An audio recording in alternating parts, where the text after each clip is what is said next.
বাচ্চা থেকে বড় সবাই কিন্তু প্যানকেক খেতে অনেক পছন্দ করে আর খুব সহজেই কিন্তু ঘরোয়া কিছু উপকরণে এই কেকটা তৈরি করা যায়। আসসালামু আলাইকুম দর্শক, আজকের আয়োজনে আপনাদের জন্য থাকছে আপনাদের ছোট ছোট সোনামণিদের জন্য খুবই হেলদি একটা সহজ রেসিপি। এই কেকটা এতটাই মজার, আপনারা বাসায় একবার বানালে তাহলেই বুঝতে পারবেন। এটা যেমনই সফট তেমনই খেতে অসম্ভব মজার একটা রেসিপি। একবার খেলে বারবারই কিন্তু খেতে মন চাইবে। চলুন দেখে নিই কী কী উপকরণ লাগে আমাদের কেকটা তৈরি করতে। শুরুতেই আপনাদের উপকরণগুলো একবার এক নজরে দেখিয়ে দিই। এখানে দুধ লাগছে, ডিম লাগছে, টোস্টের গুঁড়া লাগছে, চিনি, সয়াবিন তেল, আর লাগছে বেকিং পাউডার আর লবণ।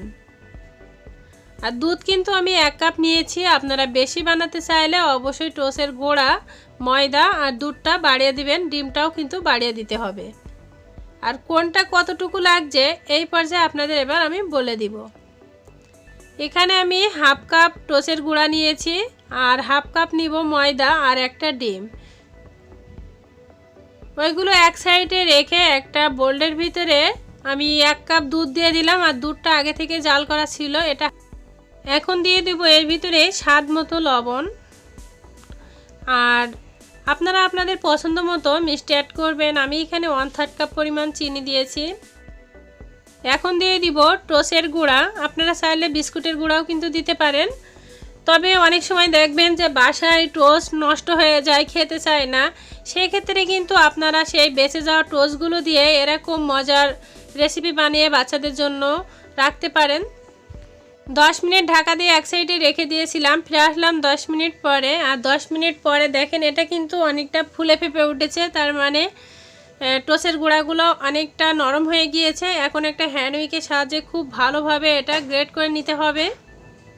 এটা গ্রেট করা হয়ে গিয়েছে। এখন এর ভিতরে দিয়ে দিব ডিম। আমি এখানে একটা ডিম দিচ্ছি, আপনারা চাইলে ডিমের পরিমাণটা বাড়িয়েও দিতে পারেন। ডিমটা দিয়ে এখন খুব ভালোভাবে এটা মিশিয়ে নিব। সবগুলো মেশানো হয়ে গেলে এখন দিয়ে দিব ময়দা। আমি এখানে 1/2 কাপ ময়দা 2 বারে অ্যাড করব, একবারে না। 1/2 কাপ ময়দা আর 1/2 কাপ টোস্টের গুঁড়া, মোট 1 কাপ। আর এখানে দিয়ে দিলাম বেকিং পাউডার 1 চামচের 4 ভাগের 1 ভাগ। এখন সবগুলো উপকরণ খুব ভালোভাবে মিশিয়ে দিয়ে দিলাম তেল। আমি কিন্তু এখনও কিছুটা ময়দা রেখে দিয়েছি, ওটা একেবারে লাস্টে অ্যাড করব। তেলটা মিশিয়ে নিয়ে বাকি ময়দাটুকু অ্যাড করে দিলাম। যদি আপনাদের কাছে মনে হয় ব্যাটারটা আরও পাতলা লাগছে, সেক্ষেত্রে একটু ময়দা অ্যাড করতে পারেন। তো এই যে ব্যাটারটা রেডি, একেবারে পারফেক্ট হয়েছে কিন্তু। এখন এটা তৈরি করার পালা। তো এইখানে চুলায় আমি একটা ফ্রাই প্যান দিয়ে নিয়েছি। ফ্রাই প্যানটা 2 মিনিট হাই হিটে জাল করে নিয়েছি। এর তাপমাত্রাটা দেখছিলাম। তারপরে চুলার জালটা লো আছে দিয়েই এখন এর ভিতরে একে একে ব্যাটার দিয়ে দিব। তো যে কোনো একটা কিছুর মাপে আপনারা ব্যাটারটা দিবেন, তাহলে সবগুলো কেকের মাপ কিন্তু একই রকম হবে। আমি একটা চামচের সাহায্যে ব্যাটারটা দিয়ে এখানে 2 মিনিটের জন্য ঢাকা দিয়ে দিলাম। দেখেন এটা কিন্তু অনেকটা ফুলে উঠেছে আর কত সহজে উঠে আসছে। এখন এক পিঠ হয়ে গেছে, আর এক পিঠ একটু উল্টে দিব। এ পিঠও 2 মিনিট জাল করে নিব, তাহলে কালারটা খুব সুন্দর আসবে। তো এভাবেই কিন্তু আপনারা খুব সহজে আপনাদের বাচ্চাদের জন্য বাসায় প্যানকেক তৈরি করতে পারেন। এ পিঠ ও পিঠ 2 পিঠ হয়ে গিয়েছে। এখন একটা প্লেটের উপরে এটা উঠিয়ে নিব।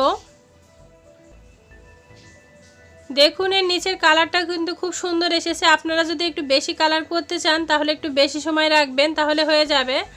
তবে চুলার জালটা লো আছে দিয়েই কিন্তু এই কেকটা তৈরি করতে হবে। বেশি হাই ফ্লেমে যদি আপনারা জালটা রাখেন তাহলে কিন্তু কেকটা পুড়ে যাবে, সেক্ষেত্রে কিন্তু খেতে ভালো লাগবে না। তাই একইভাবে আমি সবগুলো কেক তৈরি করে নিব। এই যে কেক তৈরি হয়ে গেল। এখানে কেকটা পরিবেশন করার জন্য উপর থেকে আমি একটু চেরি ফল দিয়ে দিলাম। আসলে এটা আমার মেয়ে দিয়েছে, যে আমার এই 2টা দাও তাহলে সুন্দর লাগবে, তার জন্য আর কি দিয়ে দিলাম। হাফ কাপ টোস্টের গুঁড়া আর হাফ কাপ ময়দা, একটা ডিম দিয়ে এখানে 7 পিসের মতো কেক তৈরি হয়েছে। হ্যাঁ, 7 পিসই হয়েছে। তা আপনারা যদি বাড়িয়ে করতে চান তাহলে একটু সব উপকরণ বাড়িয়ে দিবেন। তা কতটা সুন্দর হয়েছে, এপিট ওপিট দেখেন 2 পিঠ, আর এতটা নরম তুলতুলে একেবারে। এরকম কেক তৈরি করে কিন্তু ফ্রিজেও রাখা যায় অনেক দিন, আর এভাবে রেখে দিলে আপনাদের বাচ্চাদের কিংবা বড়োদেরই যখনই খিদা লাগবে একটা দুইটা বের করে কিন্তু খুব খেয়ে নিলেই হয়ে যাবে। তা আশা করবো আমার আজকের রেসিপি আপনাদের কাছে অনেক ভালো লেগেছে। যদি ভালো লাগে অবশ্যই একটা লাইক দিবেন, সুন্দর একটা কমেন্ট লিখবেন, আর এরকম রেসিপি পেতে চাইলে অবশ্যই আমার চ্যানেলটি সাবস্ক্রাইব করে পাশে থেকে বেল আইকনটি অল বাটনটা সিলেক্ট করে দিবেন, তাহলে যে কোনো ভিডিও ছাড়া মাত্রই নোটিফিকেশন পৌঁছে যাবে আপনার কাছে। আর আপনি যদি সেই কাজটি অলরেডি করে থাকেন তাহলে আপনাকে অসংখ্য ধন্যবাদ। আর কেকটি কতটা নরম হয়েছে একটু ছিঁড়ে দেখালাম আপনাদের। আপনাদের একটা লাইক এবং একটা কমেন্ট আমাদের কাজ করার উৎসাহটা কিন্তু অনেকটা বাড়িয়ে দেয়। ফিরে আসবো আবারও আপনাদের মাঝে অন্য কোনো মজার লোভনীয় রেসিপি নিয়ে। সে পর্যন্ত সবাই ভালো থাকবেন, সুস্থ থাকবেন। আল্লাহ হাফেজ, আসসালামু আলাইকুম।